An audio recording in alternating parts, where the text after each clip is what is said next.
tadi pertanyaan yang pertama saya pikir ini mau nanya di mana tempat bikin stempel. Kami tetap berkomitmen akan memunculkan kader PD Perjuangan yang akan tampil di 2024. Tetapi kuncinya adalah rekomendasi DPP. Bagaimana Ibu Ketua Umum memberikan rekomendasi kepada kader yang ada di PP. Yang jelas PD Perjuangan sampai hari ini tetap akan memunculkan kadernya. Akan maju. Ya, kalau untuk calon saya rasa hari ini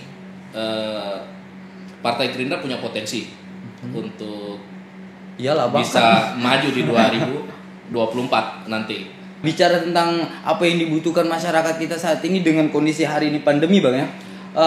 Saya pikir dengan apa yang abang-abang sudah sampaikan terkait tentang masalah sudah turun ke lapangan.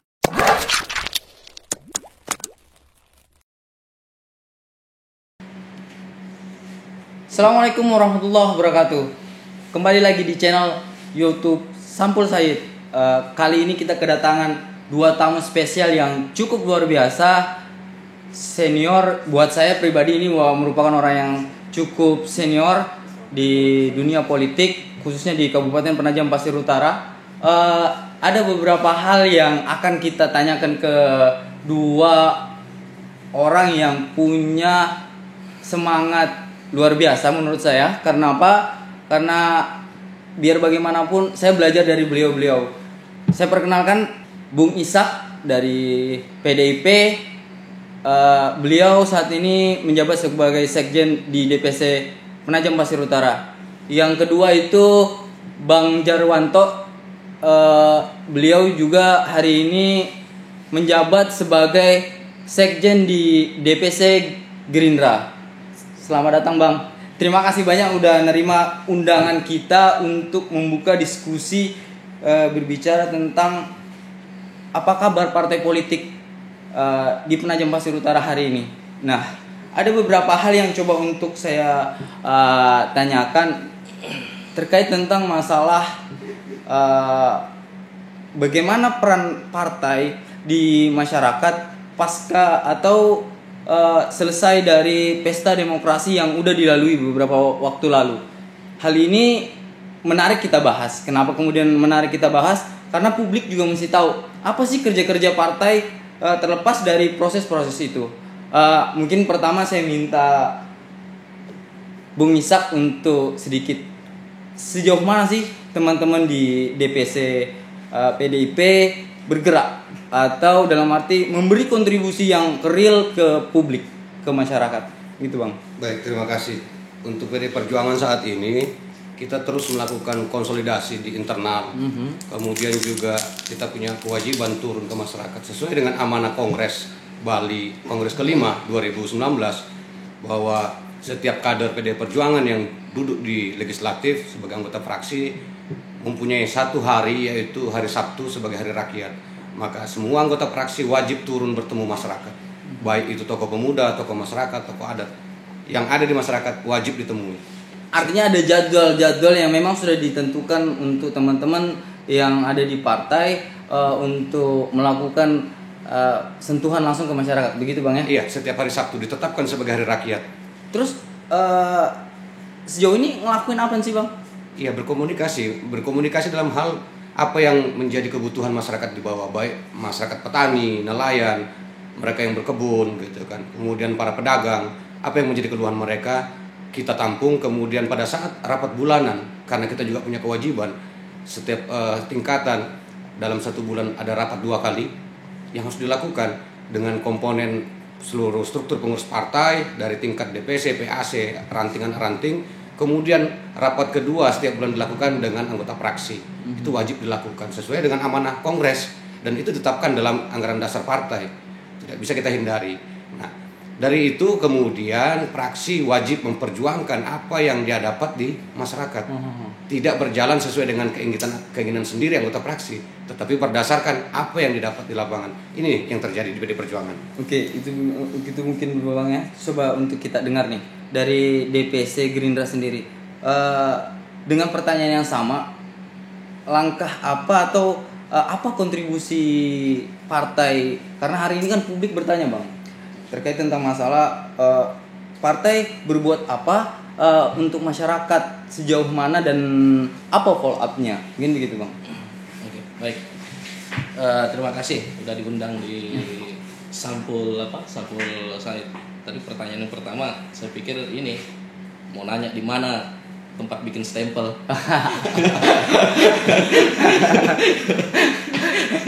Enggak Bang ya. Ya. Terkait dengan kontribusi partai politik sendiri, artinya secara garis besar seperti disampaikan tadi juga sama Bang Ishak senior juga, bagi kami pada dasarnya sama.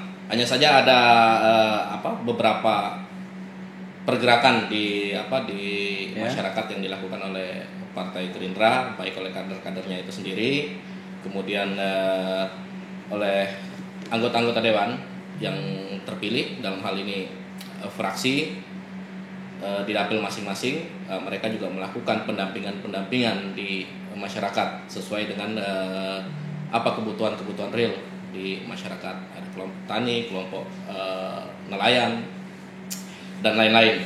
Jadi hak-hak dari masyarakat itu juga menjadi kewajiban partai politik, dalam hal ini ya Partai Gerindra, untuk bisa memperjuangkan sampai ke tingkat yang lebih tinggi, dalam hal ini pemerintahan, eksekutif. Ya kan, kami melakukan pendampingan tersebut. Pembinaan kelompok juga di masyarakat terus kami galakan melalui pergerakan kader, kemudian dibantu dengan anggota-anggota fraksi. Menarik ini Bang. Sebetulnya artinya pada prinsipnya partai-partai hari ini sebenarnya hadir untuk masyarakat. Follow up-nya itu gini Bang. Realnya buat masyarakat itu seperti apa sih? Apakah yang hari ini diklaim oleh anggota DPR itu adalah hasil karya partai, atau memang itu hasil karya DPR itu sendiri Bang? Ya, kalau kami tetap mengedepankan bahwa karya-karya yang muncul itu adalah karya partai, bukan karya perorangan. Karena bagaimanapun mereka hadir di sana adalah perwakilan partai, sesuai dengan ketentuan bahwa praksi adalah perpanjangan tangan partai. Ini tidak bisa dihindari, tidak bisa dilepaskan. Ketika ada anggota praksi kami yang mengklaim itu karya pribadi, ini sebuah pelanggaran. Karena apa? Mereka adalah perpanjangan tangan partai, sehingga tidak ada klaim itu. Yang mesti muncul adalah klaim partai. Inilah produk partai untuk rakyat. Kita hadir dari rakyat untuk rakyat. Tidak ingin kami bawa jargonnya bahwa partai wong cilik kemudian itu punya perorangan. Ini punya rakyat. Jadi realnya apa sih Bang yang udah dibantu ke masyarakat kita untuk PDIP sendiri dulu deh? Ya, kita luruskan di PDI Perjuangan itu kan kami tidak boleh menyingkat PDIP karena itu pelanggaran anggaran dasar. Oke, siap. Perlu kami luruskan ke publik bahwa PDIP itu pelanggaran kalau kami menyebut. Jadi harus PDI Perjuangan. Langsung PDI Perjuangan. PDI Perjuangan. Siap, nah, siap. Yang sudah kita lakukan adalah memberi bantuan alat tangkap nelayan, misalkan kemudian mesin, kemudian alsintan, gitu kan. Melalui anggota DPR kita gitu ya. DPR. Dan juga wajib melibatkan struktur partai yaitu DPC ketika menyalurkan bantuan. Tidak bisa bergerak sendiri. Tidak boleh. Karena memang ini adalah sudah terprogram di rapat-rapat partai. Apa yang harus menjadi mereka perjuangkan, apa yang mereka hasilkan di legislatif dan harus diturunkan kepada masyarakat, DPC partai harus tahu. Sebagai bentuk laporan kepada DPD dan seterusnya ke DPP. Kalau DPC Gerindra sendiri gimana Bang? Ya, kalau di Gerindra ada beberapa kerja-kerja rekan-rekan dalam bagaimana bisa menyambungkan aspirasi dari atau keinginan dari masyarakat itu sendiri. Kita coba menyambungkan dengan formasi yang sudah ada, baik itu di eksekutif maupun di legislatif. Kami coba memperjuangkan di setiap jenjang, tingkat 2, provinsi maupun pusat. Terkait dengan apa wujud dari perjuangan Partai Gerindra, saya rasa Partai Gerindra hari ini sudah meskipun belum maksimal, tapi hari ini sudah berbuat banyak untuk masyarakat Kabupaten Penajam Pasir Utara. Apa itu Bang? Ya, terkait dengan kelompok-kelompok tani, kelompok tani maupun kelompok di Penajam sendiri ada kelompok yang jarang tersentuh ini. Itu juga ada kelompok pembuat kapal. Itu sampai juga, ke tingkatan bawah gitu. Artinya semua kebutuhan unsur kehidupan dari masyarakat Penajam Pasir Utara itu seharusnya menjadi bagian dari perjuangan. Ya entah hanya saja mungkin tempatnya berbeda-beda. Partai Gerindra, Partai PDI Perjuangan dan partai-partai yang lain Penajam. Artinya tidak bisa berdiri sendiri. Nah, disitulah menegaskan bahwa secara politik bahwa partai politik itu sangat penting. Untuk apa? Untuk memperjuangkan, menyalurkan apa yang menjadi aspirasi atau harapan dari masyarakat. Nah, Partai Gerindra sendiri melalui fraksi Gerindra di DPR RI, kita berkolaborasi dengan tingkat 2 dan tingkat 1.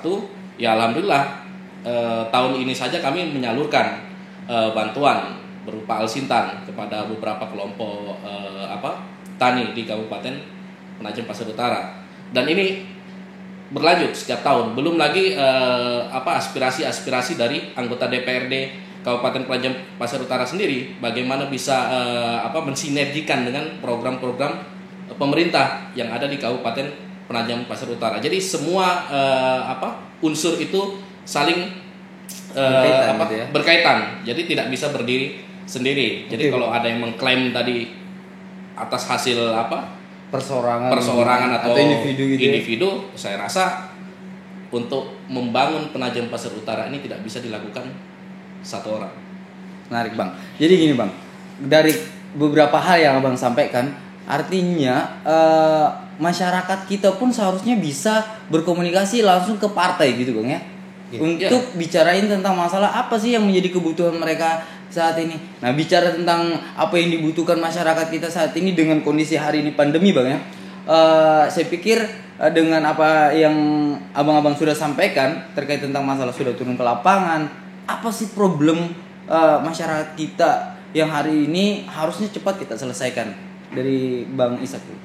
Banyak hal yang harus dilakukan oleh pemerintah dengan melalui partai politik juga kita juga berperan membantu terkait COVID ini. Bagaimana mereka tidak terlalu dibatasi. PPKM juga ini menjadi permasalahan di masyarakat. Mereka ingin bergerak gitu kan. Nah, sehingga ini mengganggu perputaran ekonomi di masyarakat. Tetapi dengan ini kita tidak bisa lepas juga, harus taat kepada aturan yang dibuat oleh pemerintah. Karena pemerintah ingin melindungi rakyatnya. Tetapi dalam hal ini sangat bermasalah dengan COVID ini. Masyarakat banyak yang kesulitan. Kita bingung melihat mereka mau bergerak kemana. Sektor pekerjaan juga bermasalah. Nah, PDI Perjuangan di situ hadir memberikan mereka pendidikan terkait bagaimana kehidupan berjalan bersama COVID.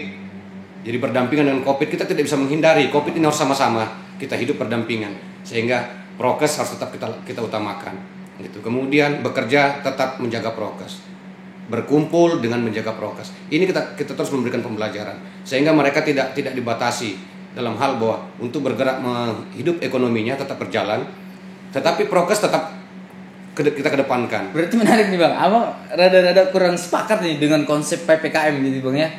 Ya, harus ada lagi dibuat kebijakan yang lebih dilonggarkan. Gitu. Karena apa? Masyarakat ingin hidup.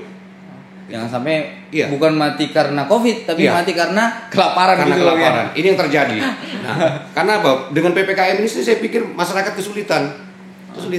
Jangan adalah kemudian petugas-petugas Satgas Covid dalam hal penanganan di masyarakat itu jangan terlalu arogan. Memanusiakan manusia lah. Karena ini sudah kondisi sulit. Tapi kayaknya kasus kita di PPU nggak ada yang begitu. Kita berharap dengan tidak adanya ini PPU ke depan juga sampai selesai ini, mau PPKM level berapapun nanti, ya tidak ada kejadian-kejadian yang arogan yang dilakukan oleh petugas. Saya beberapa kejadian saya lihat mereka dengan sopan, dengan santun ingin menertibkan sebuah pesta pernikahan. Ketika tuan rumah bisa menyelenggarakan dengan prokes, pihak Satgas juga mempersilahkan. Iya, kenapa tidak gitu kan? Gitu ya. Ini kami juga angkat topi, kami menghargai dan menghormati teman-teman tim gugus Covid kabupaten bahwa di kecamatan mereka sangat memanusiakan manusia yang ada di PPI. Terus bagaimana kalau pandangan teman-teman dari Gerindra sendiri terkait tentang kondisi yang hari ini kita hadapi, khususnya bicara tentang Covid ini, Bang? Ya, kalau kita berbicara hari ini tentang Covid, tadi sudah disampaikan juga sama Bang Ishak bahwa ini permasalahan kita semua. Jadi sampai di tingkatan mulai dari posisi pemerintahan sampai ke level paling bawah di masyarakat ini saling sangat berpengaruh sekali kondisi COVID-19 ini. Nah, banyak mungkin sering kita dengar dari masyarakat. Jadi ada semacam persepsi yang berbeda. Ada yang percaya, ada yang tidak. Nah, ini sebenarnya tugas kita juga semua, selain tugas pemerintah adalah tugas kita semua untuk khususnya juga partai politik untuk bisa meyakinkan bahwa COVID-19 itu memang betul ada. Nah, bentuk meyakinkannya itu yang mungkin perlu kita pertegas, mungkin disampaikan oleh Bang Ishak tadi bahwa jangan buat ketidaknyamanan masyarakat ini lebih tidak nyaman lagi dengan isu-isu yang beredar yang tanpa ada ketegasan dari pihak pemerintah sendiri. Jadi tidak hanya masalah kesehatan, tapi sektor ekonomi juga harus diperhatikan. Jadi ini memang dua mata pisau nih. Satu mau ditegaskan dengan cara PPKM, tapi sisi lain perut ini perlu diisi. Masyarakat juga berteriak, mereka juga butuh bekerja, mencari nafkah ya kan untuk kebutuhan di rumah. Nah, tinggal bagaimana pihak pemerintah dalam hal ini pemerintah Kabupaten Penajam Pasir Utara untuk lebih berpikir keras. Artinya tidak memandang ini hanya sebatas COVID-19 saja atau wabah saja, tidak, tetapi ada pemikiran-pemikiran yang lebih maju untuk ke depan. Berarti belum maju nih, Bang? Ya untuk hari ini kan yang kita sudah maju dan modern dan religius ini, Bang. Itu yang kami coba masih berharap. Sudah maju, cuman belum maju banget gitu ya. Mungkin majunya ya begitulah. Ya kan? Nah, majunya dalam hal apa? Ya artinya bentuk penanganan yang jelas dari pihak pemerintah ini supaya tidak ada hal yang mengambang lagi di masyarakat. Kenapa saya bilang seperti itu? Kalau ya terbukti kan banyak bahasa-bahasa di masyarakat bahwa itu yang meninggal karena COVID itu rata-rata di rumah sakit, terus yang di rumah kan ada yang seperti itu. Iya, akhirnya ada keraguan orang ketika sakit, jangan ke rumah sakit, ya kan? Nah, berarti kan ada hal yang kosong di situ. Nah, yang kekosongan itulah yang harus dipikirkan oleh pemerintah kalau memang ingin serius menangani COVID, terutama gugus tugas nih, ya kan, tim gugus tugas sampai sejauh mana mereka memikirkan langkah-langkah preventif untuk mengurangi penyebaran dari COVID-19. Menarik ini, Bang, benar, menarik banget saya bilang. Dari beberapa hal yang Abang sampaikan terkait tentang permasalahan COVID tadi, ini udah pernah nggak nih dari teman-teman partai sendiri bahwa ini sampai ke tingkatan fraksi untuk kemudian dibahas dijadikan sebuah permasalahan yang bisa diselesaikan? Gimana, Bang? Iya. Kita belum mendapatkan hasil laporan teman-teman kemarin ketika dilakukan ada perencanaan di DPR, RDP dengan tim gugus tanggal 18 Agustus yang kemarin. Karena sesuatu lain hal kami belum ada komunikasi dengan teman-teman di fraksi apa yang dihasilkan dari rapat dengan pendapat tersebut. Karena juga kami menyampaikan ke fraksi agar diperjuangkan adanya ruang-ruang isolasi yang terdekat. Gitu. Jadi tidak harus karena ada kejadian di satu perusahaan karyawannya diisolasi di sebuah hotel di luar PPU. Kemudian diberikan beban pembiayaan untuk makan dengan laundry, dipotong dari gaji. Ini juga memberikan beban. Dia sudah terbebani dengan pemikiran. Ada perusahaan yang begitu, Bang? Ada perusahaan di PPU yang seperti di PPU gitu, di PPU. Nah, ini juga kami sampaikan ke pimpinan kami di partai politik, di PD Perjuangan, ke ketua, ke teman-teman di fraksi, bahwa ini harus diperjuangkan, bahwa tim gugus juga harus turun mengingatkan perusahaan ini menyediakan tempat isolasi mandiri di lingkungan perusahaan, tidak harus di hotel. Yang karena kalau ketika di hotel dibebani ke karyawan, mereka potong gaji, sudah 14 hari meninggalkan keluarga. Ada problem ada yang kita dapatkan. Dan yang juga harus dipikirkan oleh pemerintah, ini jangan sampai mereka yang terpapar COVID kemudian di PHK. Ini ada yang di PHK ini, gara-gara mereka terpapar COVID, kemudian di PHK. Ini terjadi di PPU. Ada satu perusahaan di PPU. Nah ini juga kami sampaikan ke pimpinan kami di partai, agar ini disampaikan ke tim gugus dan sampaikan ke pemerintah. Diberikan teguran kepada perusahaan ini bahwa COVID ini bukan diinginkan oleh rakyat, diinginkan oleh buruh, tidak. Karena sampai hari ini saya juga aktif dalam pendampingan memberikan advokasi kepada teman-teman buruh. Nah, mereka ini kebingungan. Kami sudah rugi kena COVID, ya ada pengeluaran yang kami bayar, dipotong gaji, kemudian kami malah kena PHK. Ini menarik kasus ini. Ya. Ini semoga momentum perbincangan kita hari ini ditonton oleh pemangku kebijakan yang hari ini saya pikir punya solusi jitu lah untuk menyelesaikan problem-problem itu. Sedikit lagi Bang, bicarain tentang masalah partai politik. Terlepas nanti kita akan ngobrol lebih panjang. Kondisi COVID hari ini juga tidak jauh lepas dari perbincangan dari Abang tadi bahwa ini permasalahan bicara tentang ketenaga kerjaan. Hari ini apakah partai politik udah ikut andil dalam proses menjaga masyarakat kita untuk bisa bekerja di daerahnya sendiri? Sejauh mana dan bagaimana? Mungkin dari Bang Jarwanto dulu. Tadi gini, kemarin itu sempat diwacanakan untuk kita hearing ya kemarin dengan gugus tugas DPR, dengan gugus tugas ini kita bicara DPR-nya. Cuman karena ada aturan baru kemarin PPKM itu, PPKM itu keluar perpanjangan kalau nggak salah, perpanjangan PPKM akhirnya tertunda lagi untuk dilaksanakan hearing. Jadi wajar kalau memang fraksi belum ada menyampaikan juga ke teman-teman di DPC karena memang kalau tidak salah itu tertunda kemarin. Kita berharap dengan kondisi hari ini ya alhamdulillah ada penurunan status di Kabupaten Penajam Pasir Utara, ya semoga segera dilakukan dengan pendapat dengan tim gugus tugas sampai sejauh mana ya, penanganan COVID-19 di PPU ini diselenggarakan. Kalaupun masih berlanjut ya strategi apa yang dilakukan oleh pemerintah untuk lebih memaksimalkan lagi. Nah, berkait dengan tenaga kerja, artinya gugus tugas sendiri ini tadi saya bilang ada dua mata pisau yang harus dipikirkan oleh pemerintah daerah. Yang pertama ya dari sisi kesehatan, penyebaran wabah COVID-19 ini. Kemudian yang kedua dari sisi ekonomi. Ya dari pusat sendiri Presiden juga menyampaikan kan bagaimana membuat sebuah strategi Pak Jokowi untuk pemulihan percepatan ekonomi di masa pandemi. Nah, ini juga harus dilakukan di daerah, khususnya Kabupaten Penajam Pasir Utara. Ini harus dipikirkan juga sampai sejauh mana pemerintah daerah ini melakukan hal-hal itu. Ini kami tadi disampaikan Bang Ishak, sudah ada nih orang yang terpapar COVID, ya kan? Akhirnya dia harus isoman.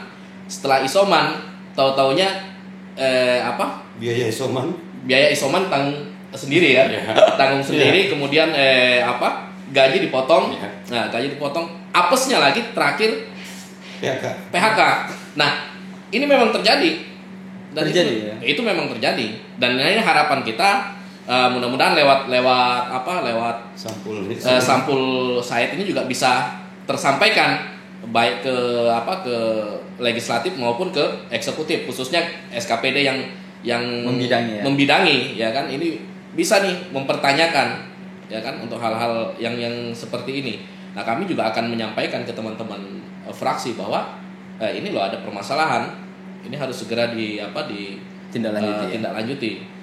Jadi Bang, ingin saya tambahkan juga bahwa pemerintah segera saya terkait dengan dunia perburuhan. Ya, saya dekat dengan dunia sejauh perburuhan. mana sih Bang teman-teman dari PDI? Yang kami sayangkan pemerintah kabupaten ini dalam hal dinas ketenagakerjaan tidak memiliki mediator kabupaten. Jadi ketika ada permasalahan perburuhan di sini harus diselesaikan di tingkat provinsi. Karena kita tidak punya mediator di kabupaten. Nah, satu hal kasus yang kami tangani sudah mendekati 2 tahun. Itu kita masuknya di mediator provinsi. ke Dinas Tenaga Kerja Provinsi. Nah, kami tanyakan kerja teman-teman di dinas sendiri sejauh mana nih untuk melakukan sekedar diskusi. Ketika kami datang hanya diskusi. Alasan mereka kan kita tidak ada anggaran untuk membentuk tim mediator. Terus buruh ini mau menyelesaikan kemana? Itu yang pertama. Yang kedua, kami mensoroti juga kinerja teman-teman di dinas tenaga kerja. Lebih cenderung membela kepada pengusaha daripada buruh atau pekerja. Melalui praksi-praksi. Iya, saya sering menyampaikan bahwa lebih baik dinas tenaga kerja itu diganti nama, dinas perusahaan aja. Kenapa bisa begitu, Bang? Ya, kenyataannya ketika buruh melaporkan permasalahannya lebih banyak sampaikan. Itu sudah ketentuan perusahaan. Berarti nanti dinas perusahaan daerah. Iya, dinas perusahaan daerah aja. Jangan karena pekerja tidak punya rumah untuk mengadu. Tidak ada. Ketika kami sampai di provinsi kami dapat perlakuan baik gitu kan. Nah, ada apa dengan kabupaten? Sampai di provinsi dikatakan ini bisa jadi kan ini mungkin wewenangnya memang yang terbatas mungkin, Bang, atau bagaimana? Tidak, sesuai undang-undang kan juga harus dibentuk tim mediator. Berarti hari ini memang belum dinas terkait belum bisa memfasilitasi itu, Bang. Belum ada. Alasan klasik, anggaran tidak ada. Tapi kan ini bisa diupayakan dari teman-teman di fraksi saya pikir, atau dari komunikasi untuk membicarakan, karena kan hal urgent ini untuk menjaga masyarakat kita juga. Hal ini pernah kami sampaikan ketika RDP 2 tahun yang lalu, hampir 2 tahun yang lalu. Di 2020 awal kami RDP membawa kasus perburuhan di DPRD PPU.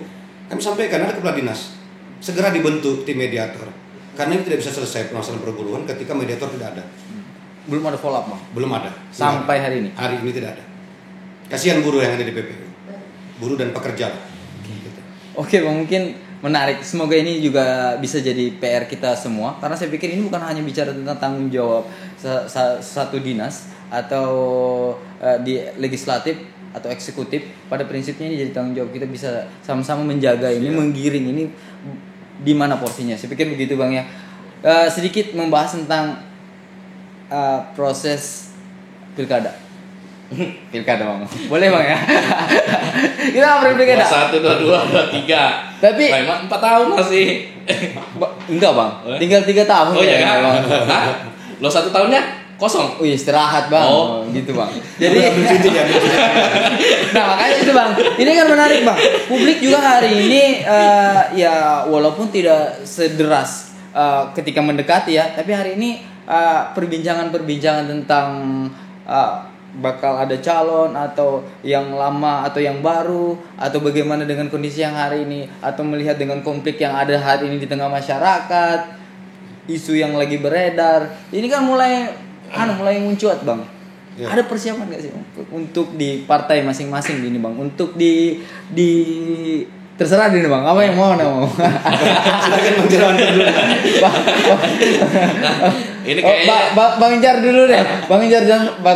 Bang Jarwanto dulu deh. Ini sebenarnya sampul saya ini pintar dia membaca update dia dengan situasi pusat kayak.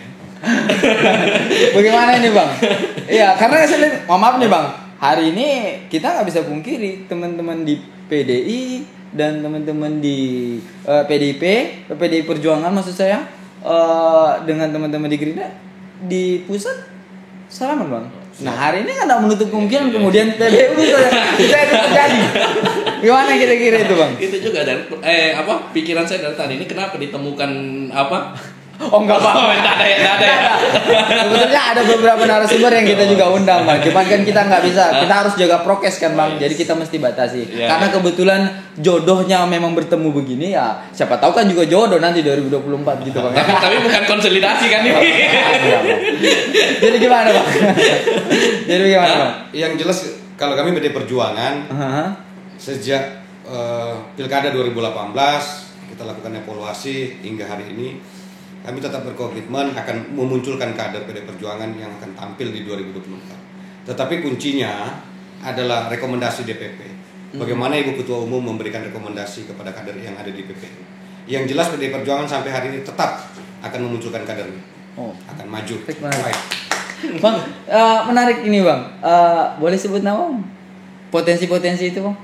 Ya, kita punya beberapa kader lah yang di fraksi yang menurut kami layak untuk kami ajukan ke DPD dan DPP partai.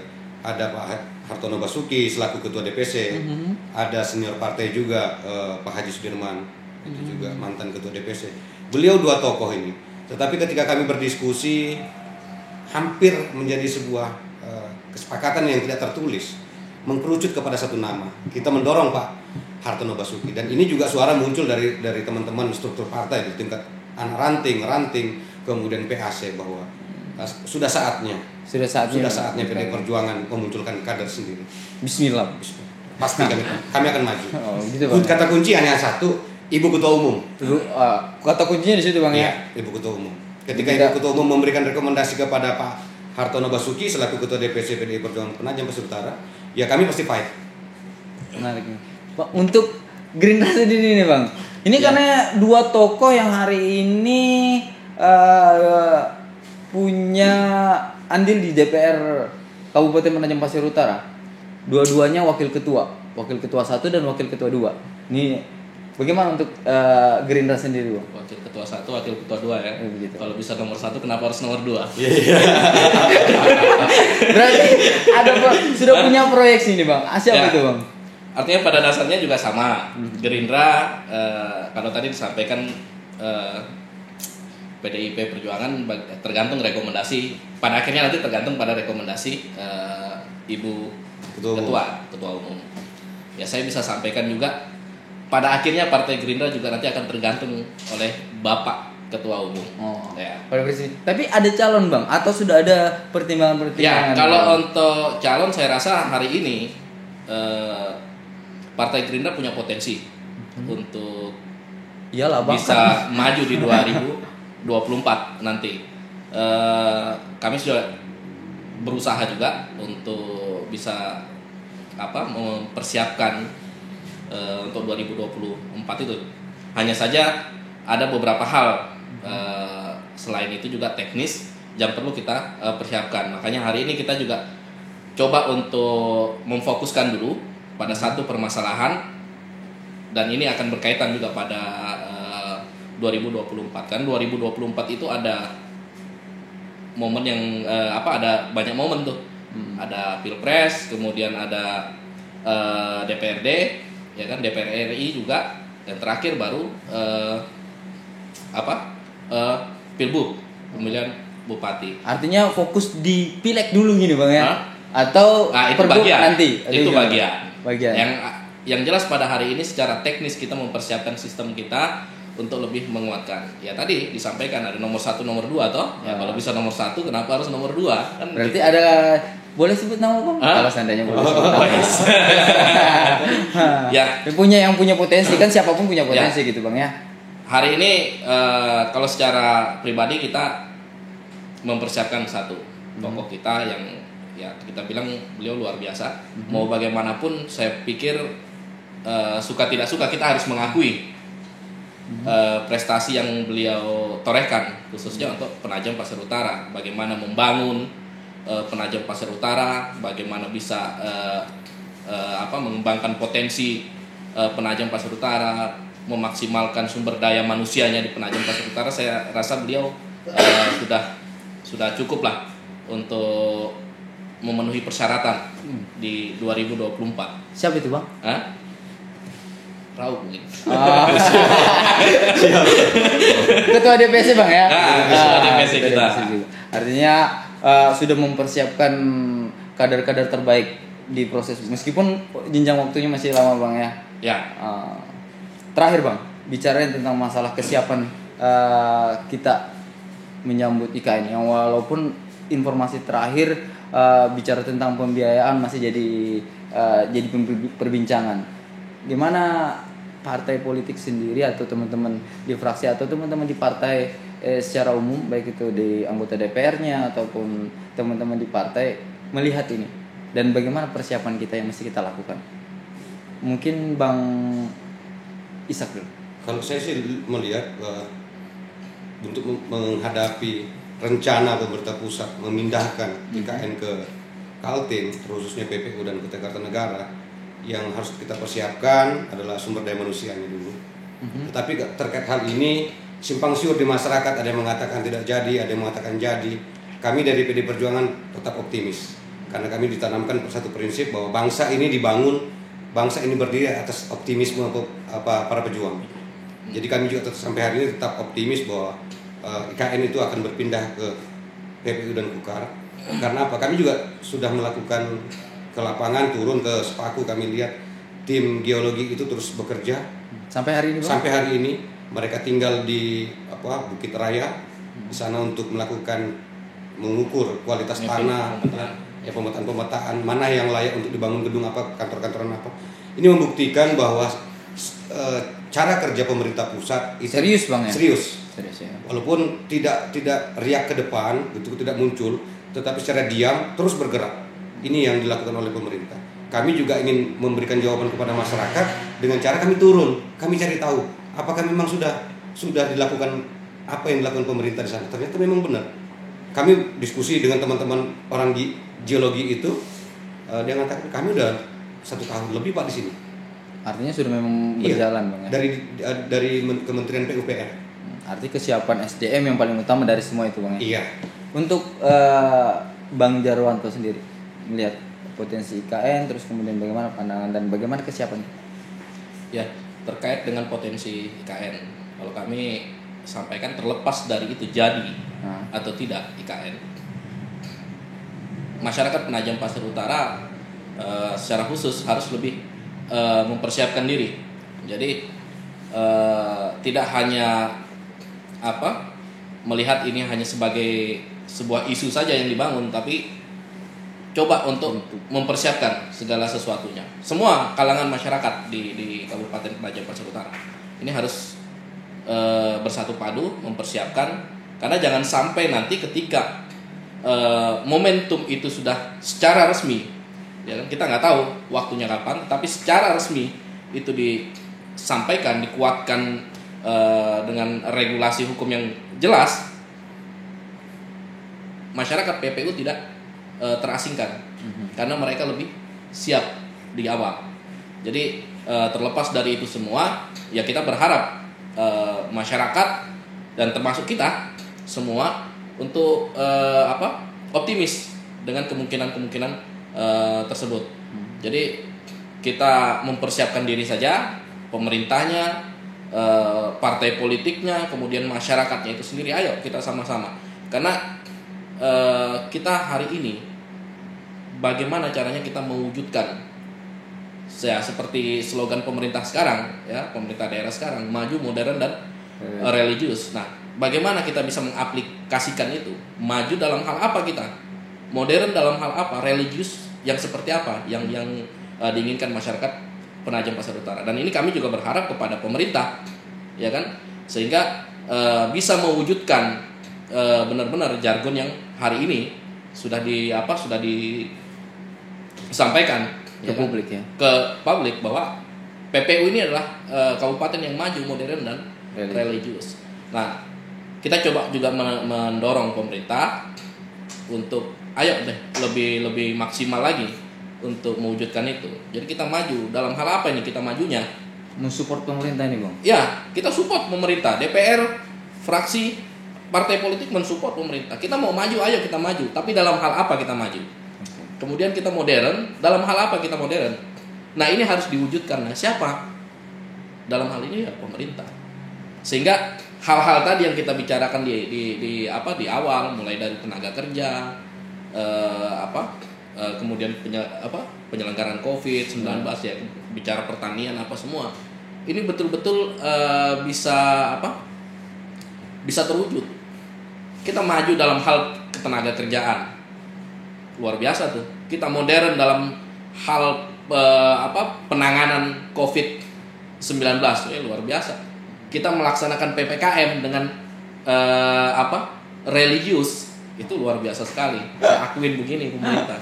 Tapi ini yang kita harapkan. Jangan jadi orang yang pesimis untuk hal-hal yang seperti itu. Tapi kita terus mendorong. Nah, hanya saja ketika ada hal-hal yang perlu kita kritisi, yang perlu kita ingatkan kepada pemerintah, nah ini jangan jadi yang anti kritik. ya kan, meskipun hari ini saya pikir tidak lah, ya, tidak anti kritik lah, buktinya. Tapi alergi ya? Hah? Tapi alergi. Takut kan? Saya pikir hari ini kondisi kita yang menyebabkan juga kondisi polemik masyarakat kita melihat bahwa ada keraguan-keraguan bang. Terlepas dari itu semua, partai politik sudah hadir di tengah masyarakat, hadir di kalangan masyarakat. Cuman hanya sebagian kecil juga memahami itu, bahwa hari ini perlu kita pahamin melalui yang abang sampaikan tadi, abang sampaikan bahwa partai politik bisa menjadi sebuah tempat untuk masyarakat mengadukan bagaimana kondisi mereka, baik itu kondisi bicara tentang kondisi daerah, bicara tentang potensi daerah, bahkan juga persoalan-persoalan yang hari ini dihadapi oleh masyarakat kita terkait tentang masalah COVID dan juga mata pencariannya. Mungkin seperti itu bang ya. Terima kasih buat dua senior saya yang sudah menerima undangan kita berdiskusi. Semoga nanti kita bisa undang lagi dengan tema yang berbeda, dengan hal-hal yang lebih menggelitik, biar publik juga mengetahui bagaimana kondisi real kita. Mungkin sekian dari saya. Terima kasih. Billahi taufiq wal hidayah. Assalamualaikum warahmatullahi wabarakatuh. Waalaikumsalam.